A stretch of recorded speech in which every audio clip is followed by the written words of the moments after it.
Welcome, friends. Today we are going to discuss mental health stigma. Every day, people with mental health are excluded from the main discussion. They are targeted, harassed, humiliated, made fun of, and are considered weak. So today, we have an expert on that topic, Dr. Sadiq Naveed. He's assistant professor of psychiatry and behavioral sciences at University of Kansas. And he's also senior research fellow in Human Development Research Foundation, Pakistan. He's fellow in infant parent mental health at University of Massachusetts, Boston. And I know Sadiq for about 20 years. We were classmates in med school at Nishtar. He also has masters in public health, and he's a numbers guy. So he knows the numbers, and he has done research on this topic of mental health stigma. Welcome, Dr. Naveed. Thank you very much. Thank you, Salman, for having me on E-Day. Just one comment, your background music was like I'm part of some thriller movie. So it was fun. But anyways, I'm not gonna call you by your last name, because I have known you for a long, long time. So it seems rather awkward to me by calling your last name. Understood. So help us understand the prevalence of mental health.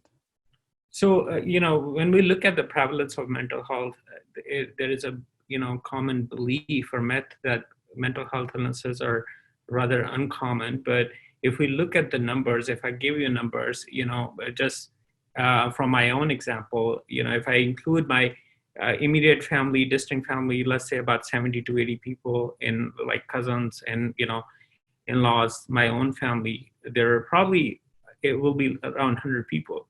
Mm-hmm. So out of those 100, if we take just example of depression, 5 of them, they struggle with depressive illnesses.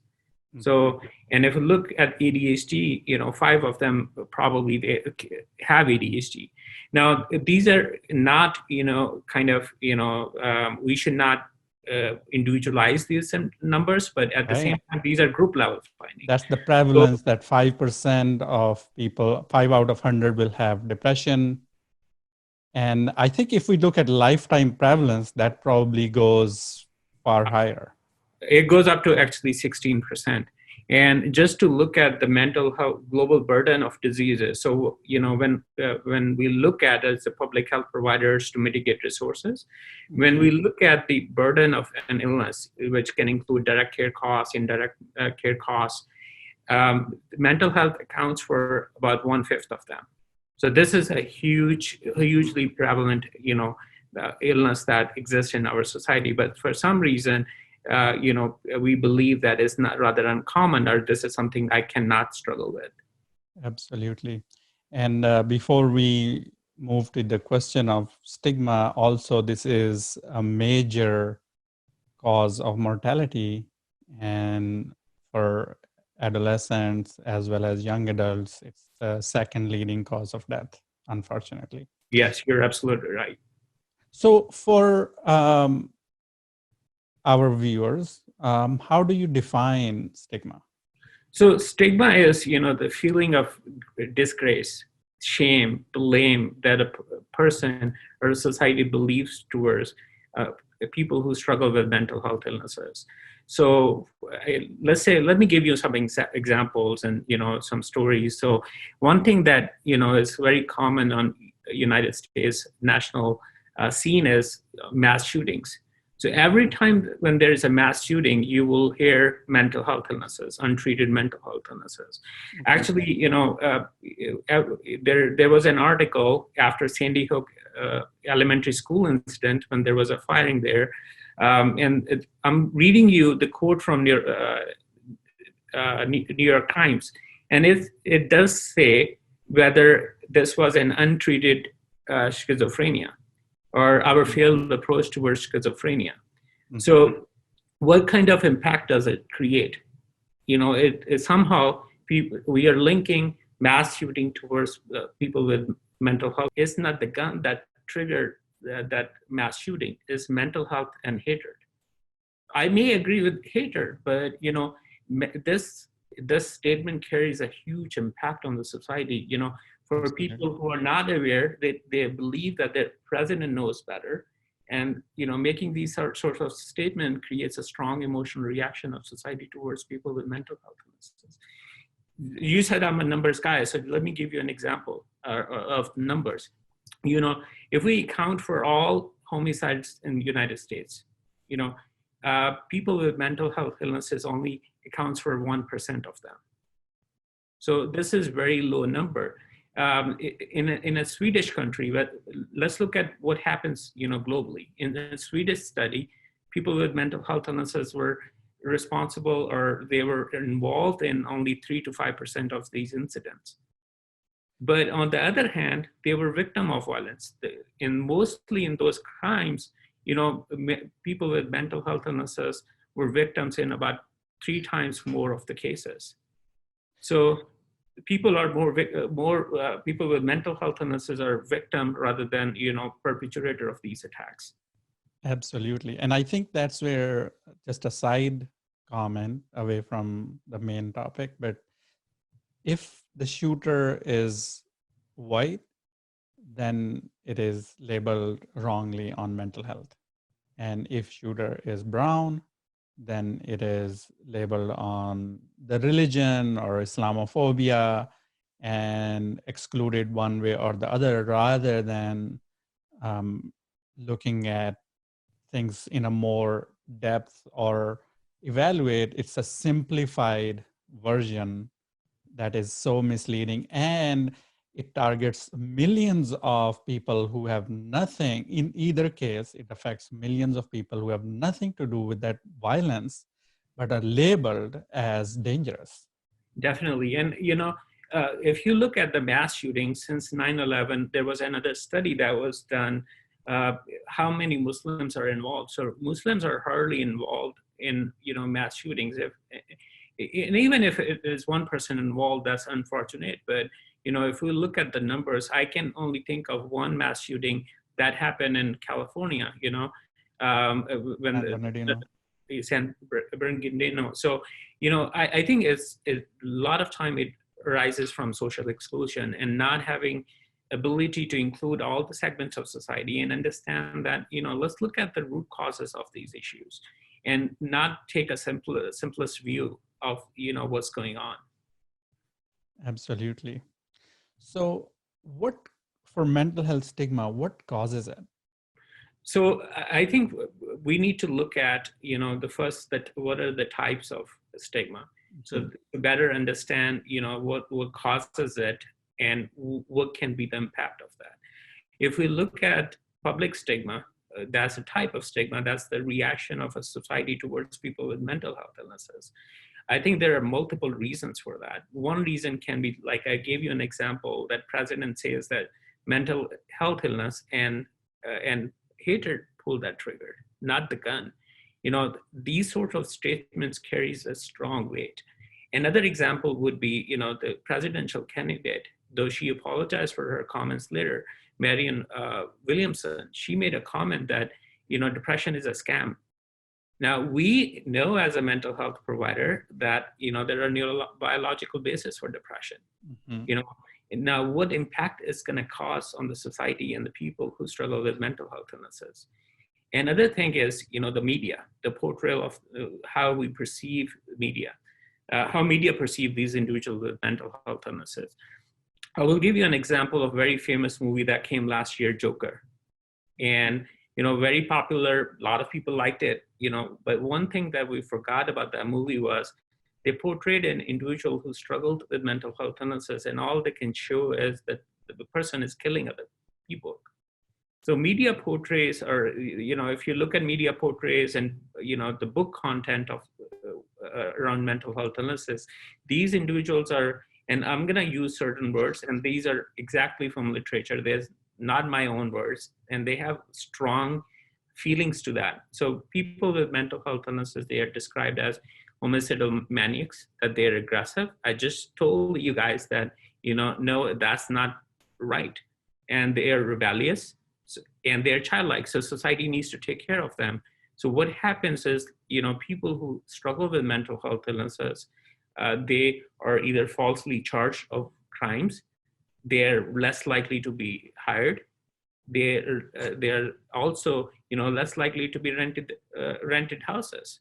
And that's why this is the cause of the stigma, and most of the people don't open up about that, because what will happen if you will tell your employer that I'm struggling with depression? It's going to raise some eyebrows, maybe not in eye of majority of employers, but it will in some cases.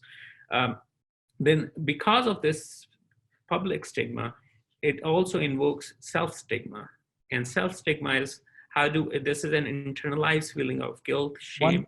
One second, Sadiq. Before I think there's a lot to dissect there. So before we go into internalized stigma, that comment or that thought that many people carry, like that presidential candidate, that depression is a scam, we won't say that for cancer or heart disease or joint disease. And just because we can't see somebody's pain or suffering, calling it a made up thing, that is painful for the person who experiences it. Exactly. And one thing that we quite face in mental health, treating these patients, that we focus more on diagnosis and presentation, but we don't focus on sufferings of these individuals, what they have to deal with these things every day. And there are many studies that show depression, bipolar disorder, and I'm just using these terms because these are our way of communication. ADHD, they have neurobiological diseases. There are multiple risk factors involved. I'm going to share. I saw this clip yesterday by Neil Boris, and he talks to a woman who has been imprisoned, who was imprisoned at some point, and she talks about the multiple times she has been physically and sexually abused, and she had children from, or she got pregnant from these rapes, and she ended up having 4 abortions. I can't imagine what she would have dealt with by losing. And you blame yourself for those abortions, but at the same time it's not your fault. And we should not blame her either. But on the surface, I may not be able to see those things. Oh, this person has high blood sugar, so I cannot account for that. But just imagine what she has gone through. And this is not one story. We hear this again and again, this trauma, this adversity that people with mental health illnesses have to deal with. One study that I can refer to is a study, the adverse childhood experiences study. About 25% of the patient, they have dealt more than 4 childhood experiences in their lifetime. Wow, that's a huge number. And we'll come back to a study later as well. But that story you shared, I think that is very powerful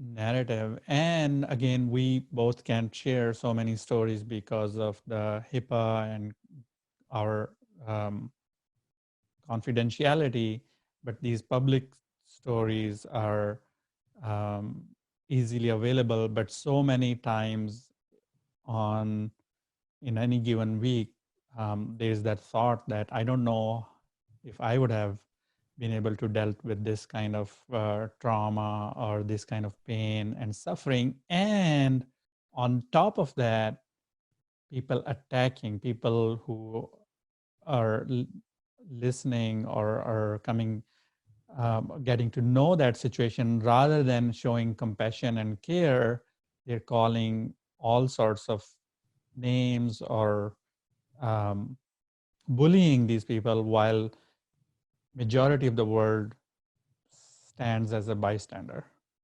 That's right. And, just looking at the, public stigma, we would say that, in the United States, there should be a lesser of stigma, but almost about, 1 out of 3 people in the community, in the United States community, face or have public stigma towards mental health illnesses.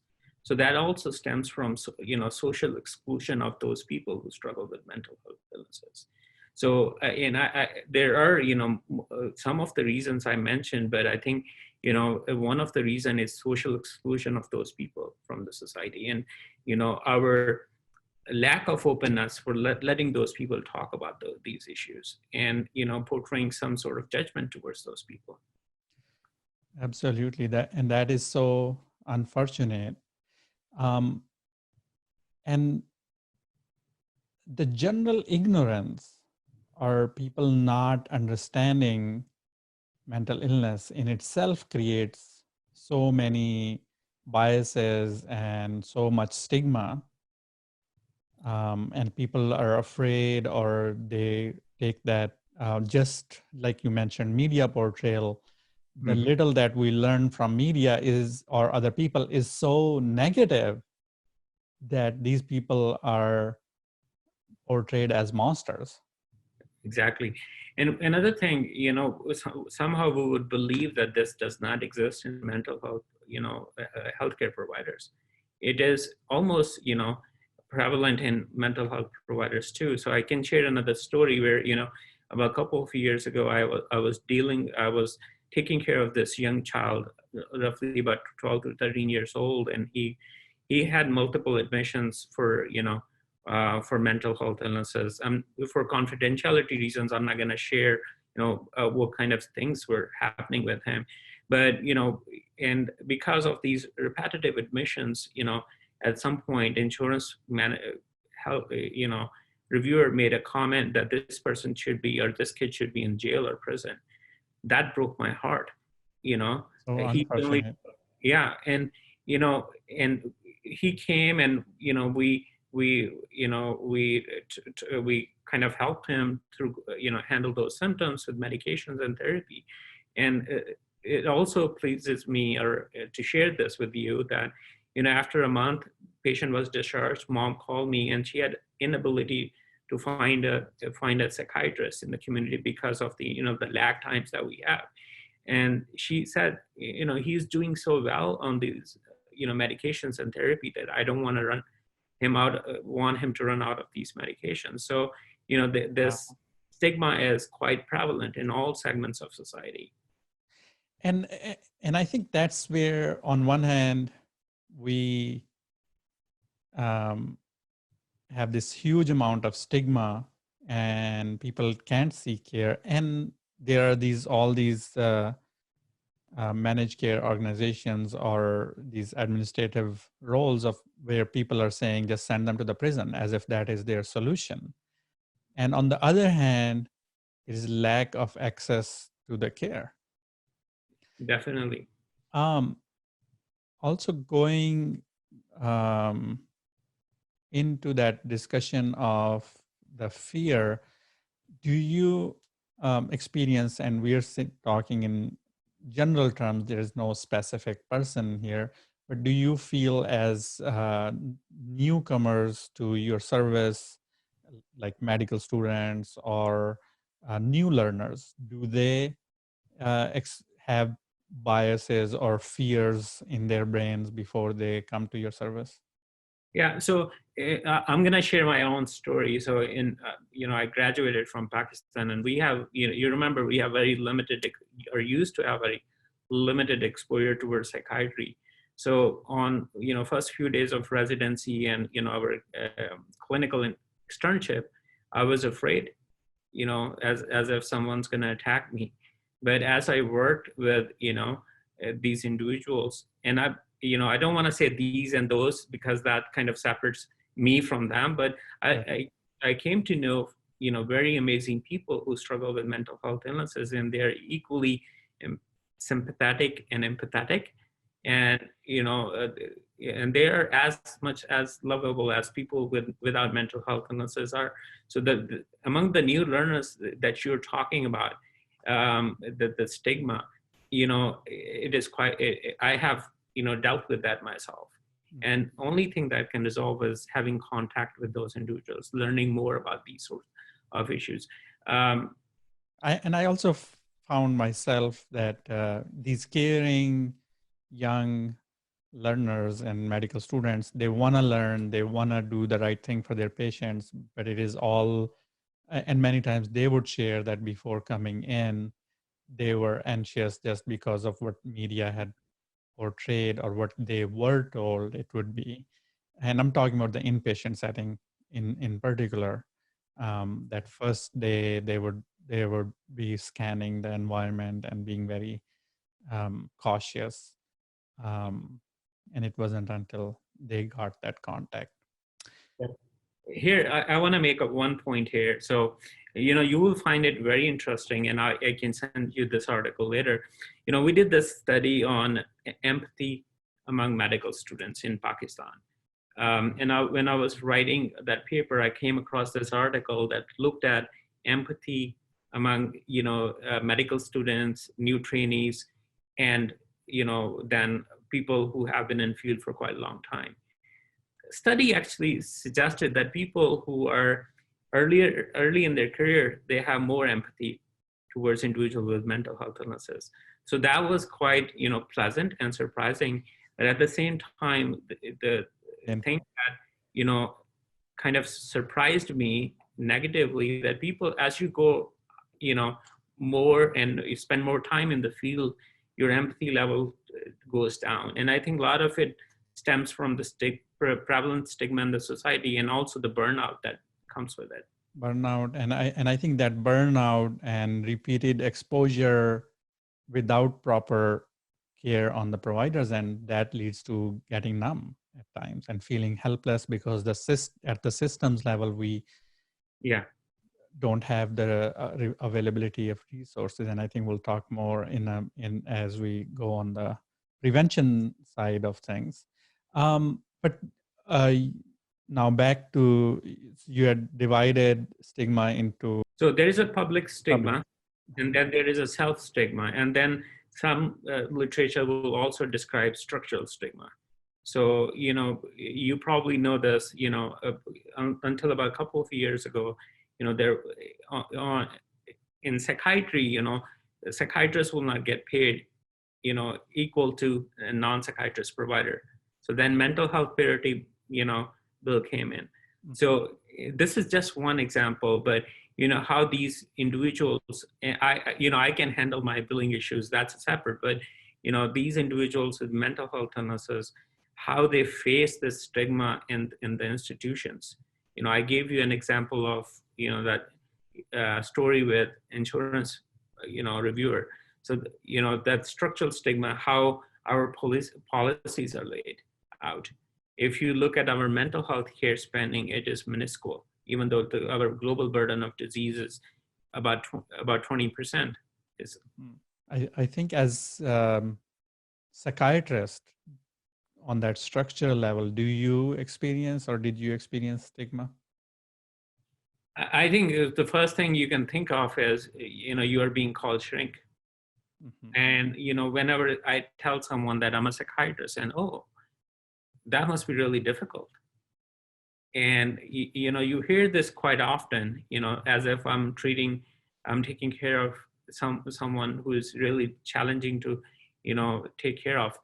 I do understand that mental health illnesses are very pervasive, but, there are a lot of individuals who tend to do good, but they don't want to talk about it because of this prevalent stigma, the kind of success they had on their own lifestyle. So yes, we face it every day as a psychiatrist, as a provider.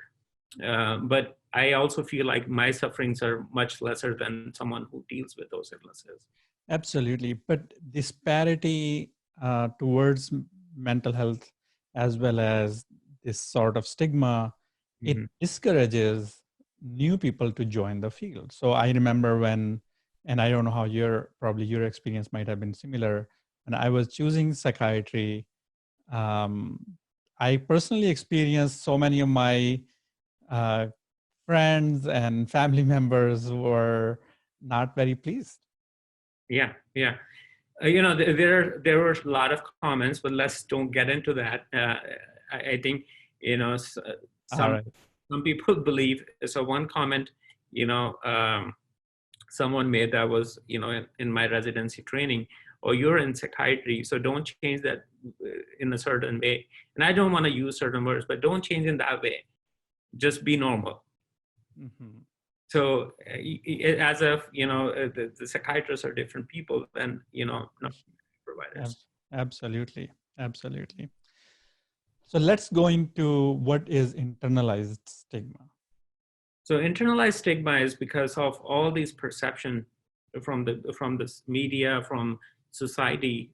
People feel like they have this internalized feeling of guilt, shame, and blame, as if they are responsible for their illnesses. And this is something that needs to be addressed in interventions too. That this is something that I did not create to myself.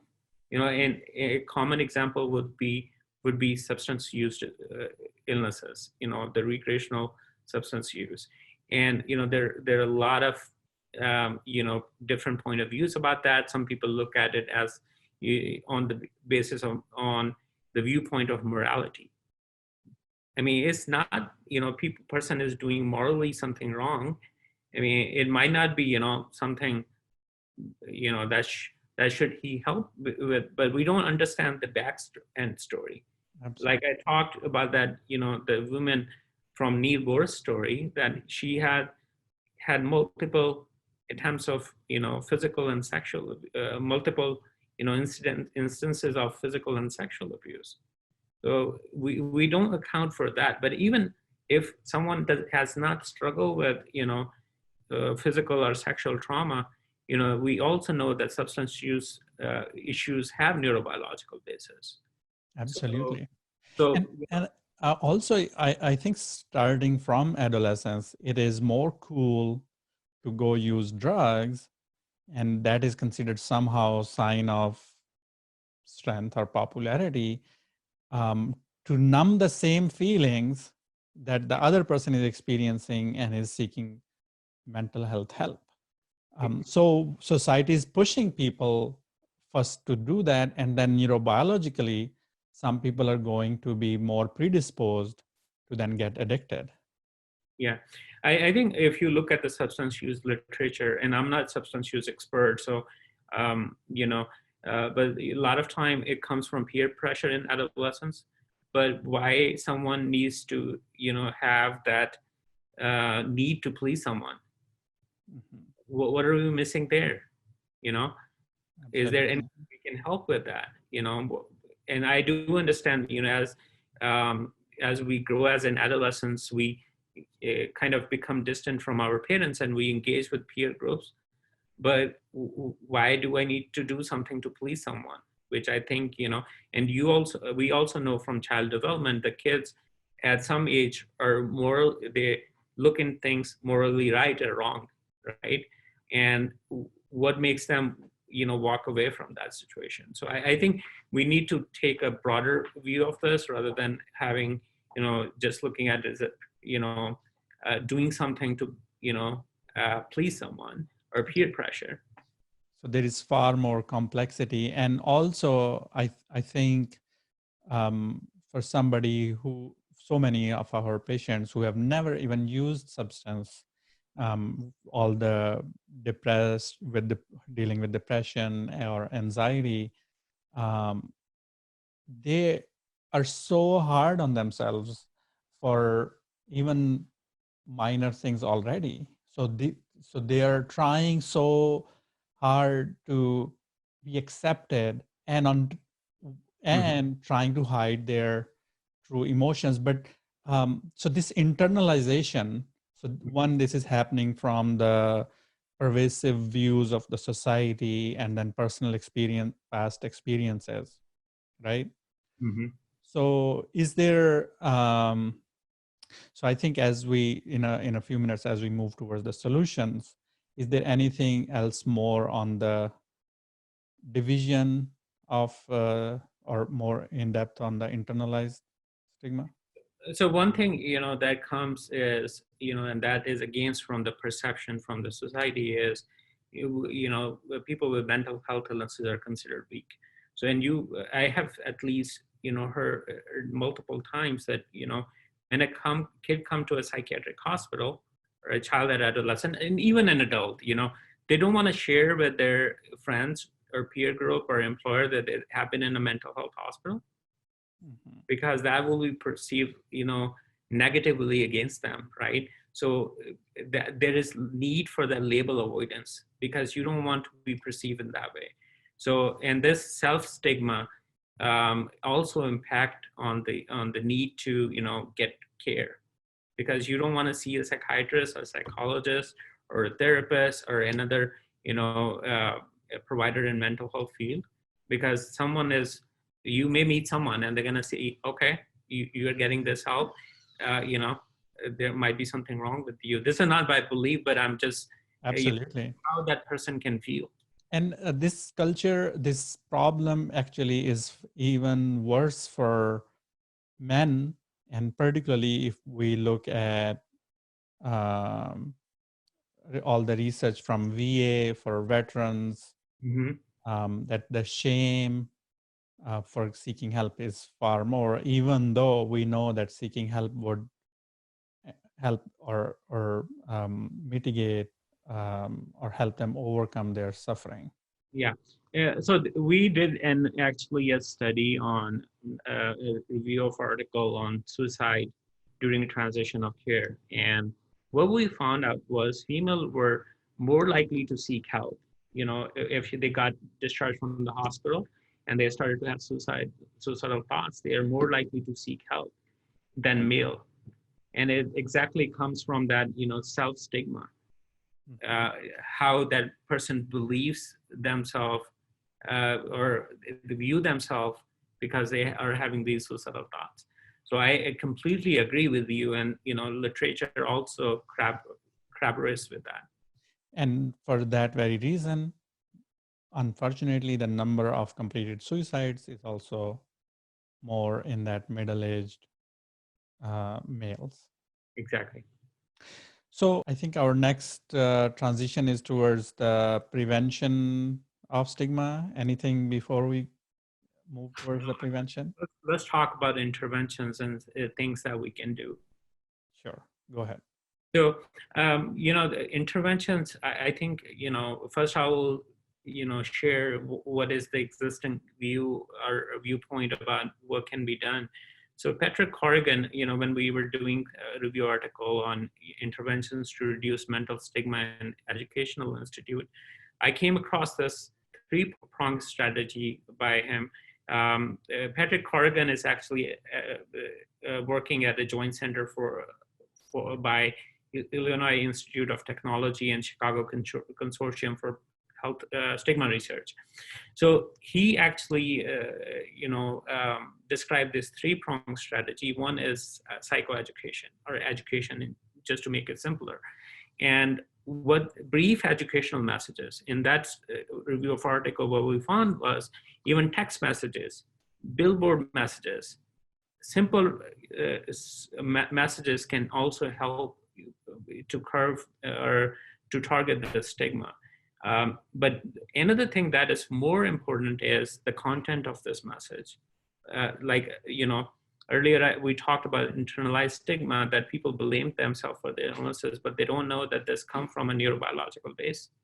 So why should they believe themselves? So if we can, pass on this message to them that no, you're not responsible for this. Absolutely. Among society, that they're not responsible for this.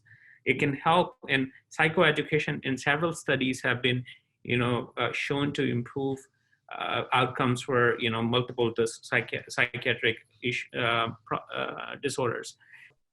On that education, and it could be that what we have internalized, we want to externalize through this learning, or maybe unlearning what we were told by the society. So taking it outside as a person who is experiencing, as well as somebody who is witness to that situation, and their role of moral witness can be very strong, to just see, once you're educated, to see something and then telling that person that this is not your fault, and it is okay. So having this depression does not mean you're weak or you're sinful or all of those negative connotations. So that education has a very powerful impact. Yeah. So you were going after education, you were going at protest being the second prong. Yes. So protest, is in little meaning, you can, it is, raising your voice against something bad happening. For example, and it works, for example, Marianne Williamson, the presidential candidate, she said that depression is a scam, and The comment we mentioned. there was a lot of, rebuttal and a lot of, criticism from media, and she has to apologize for her comments. So what we need to do is, as a society, as an advocate for for mental health illnesses, if we see any wrongdoing, in a nicer way, in a collaborative way, we need to communicate, no, this is not the truth. Here is the truth. Here are the factual, aspects of mental health illnesses. So second prong is protest. Got it. So wherever we see demonization or minimization of their pain, reach out. So if we read in a magazine or watch in media, what should we do? How do we protest? So, just let's take an example of the media. So media outlet would have some sort of way of communication. So you can write a nice letter, and you can say that this was printed and published, and these are the figures, and this is the reality. So give an opposing view, but we need to also be careful about how we communicate with them. We don't need to come as arrogant and rude, but we can still convey our point of view in a nicer way. Awesome. So that was second prong. Yeah, that was second. Protest, and what is third?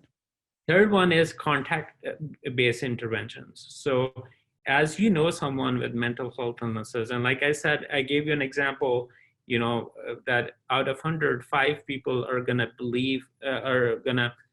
face depression and are facing depression at that time. So having contact, knowing someone, it breaks that stigma. That mental health illnesses are real. This is not caused by the patient or person, and that this is something that can be taken care of. And in our paper, we found that contact-based interventions, where someone can share their story, that can really be helpful for stigma towards mental health illnesses. And another example would be celebrities talking about it, that they struggle with mental health illnesses. We hear a lot of negatives about mental health illnesses, but we don't hear the good stories, right? So all we need to do is we need to share more good stories about people with mental health illnesses. But I want to also add into that, another thing is, the public health impact, or, the public health the prong. Unfortunately, we have a lot of federal agencies who work on, certain aspects, but we don't have anything to work on the stigma, or any sort of initiatives to work on stigma. Advocacy organizations like World Psychiatric Association, APA, ACAP does these sort of things, but I also believe in top-bottom approach. Unless this comes from policymakers, it's gonna take time to make that change. Top-bottom approach is quicker, and it works faster. So going back into celebrities reaching out or sharing their personal struggle, definitely that has such a powerful impact. So many of my patients have verbalized Sophie Turner's story from Game of Thrones, when she shared or recent documentary from Taylor Swift, Yeah, which she talks about her um story. And definitely that makes it so much more real, and also tells you that these are the celebrities or successful people in a way.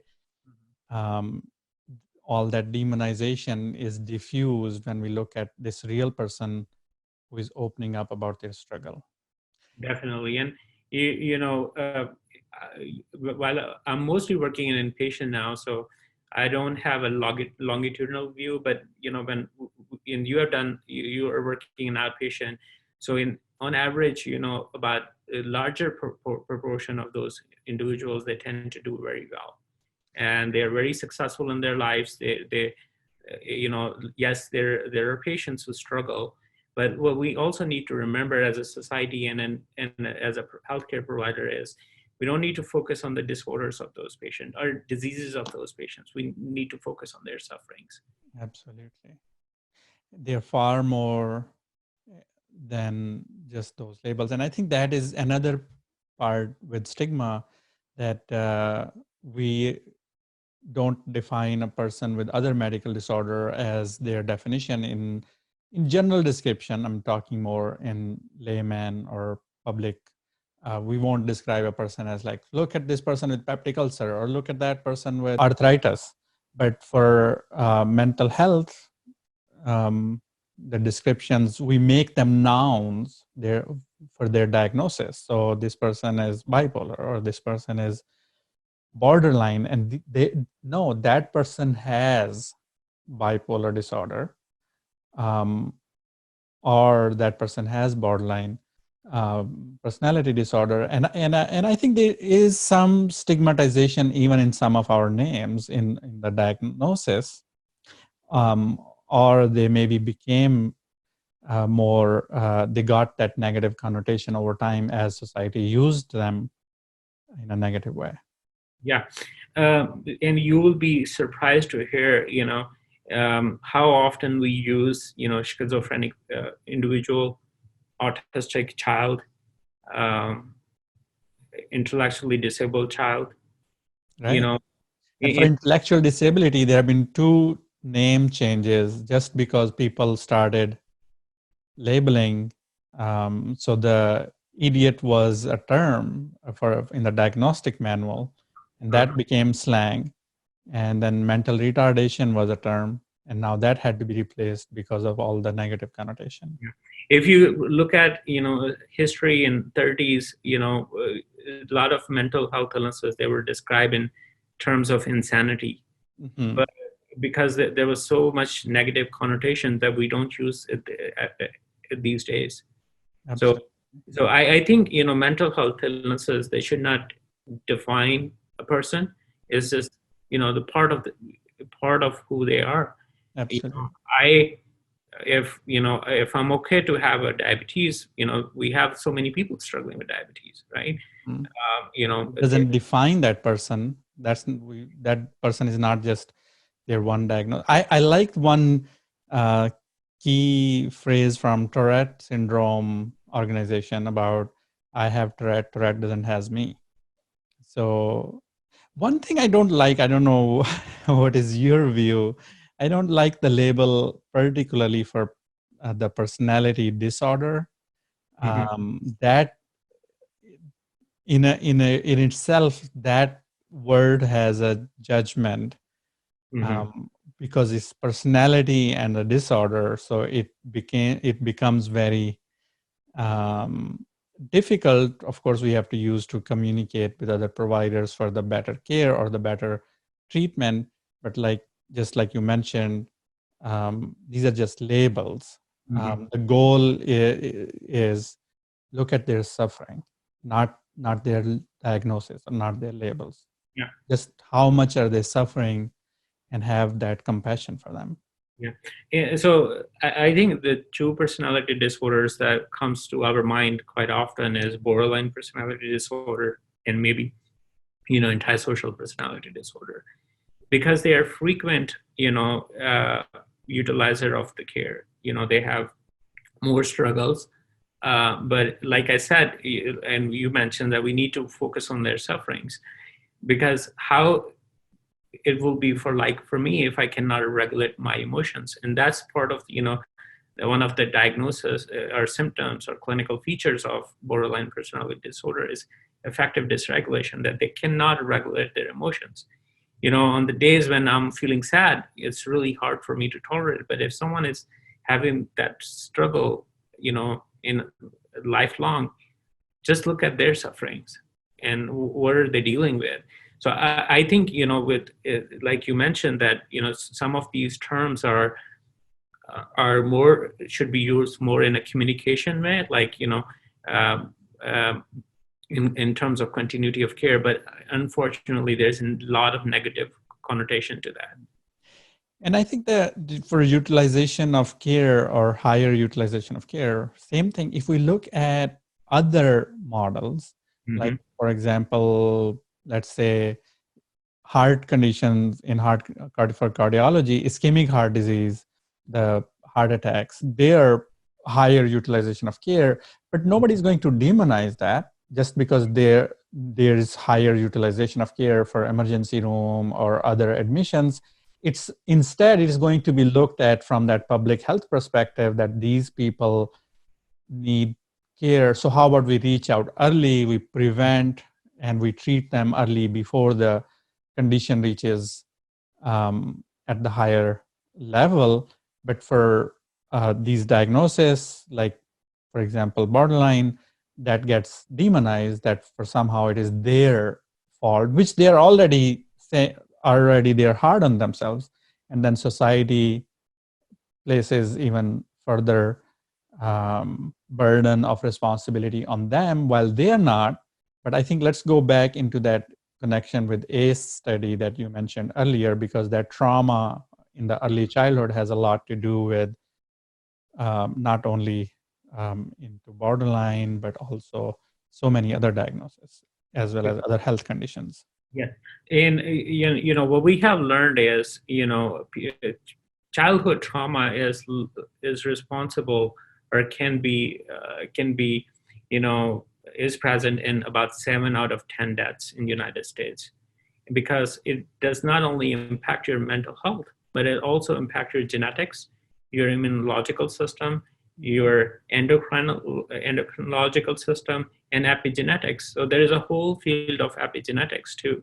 So if you have a parent with mental health illnesses, you have that genetics. You may not have that mental health illnesses, but that trauma that turns on those genes, and then people face with all those adversities and challenges in their life, and then that goes on from generation to generation. So taking care of, Stress activates certain parts of the genome that otherwise might not have been activated. yeah. And you're referring to stress vulnerability model, that shows that you're vulnerable, but when you have that stress, the toxic stress, that can really impact or lead you to have, or may not lead you to have mental health illnesses. Mm-hmm. Absolutely. And then if it is activated through epigenetic changes, that would be passed on to the next generation. Yes. So back to the 3 prongs: education, protest, and contact. So now I think as we are more reaching towards the conclusion, with your also public health background, I think we are as at this point in the whole world, there's more focus on the consequences or the legal system and the punishment, rather than more focus on education, training, and prevention. So how can we use that public health wisdom to target mental health? I think that's why, one of my interests developed in infant psychiatry or early childhood mental health was, why wait until someone age has, grows up to be 18 or 17 or 16. How about we take care of these, um, challenges early on? And I think that's where, public health can play a big role, have more of a prevention-based model. But you also want to be careful that all people, who has, parent with psychiatric issues, and that's one of the ACE, scores, parent with psychiatric illnesses. They may not, face psychiatric illnesses because they're resilient and they have a good attachment after that.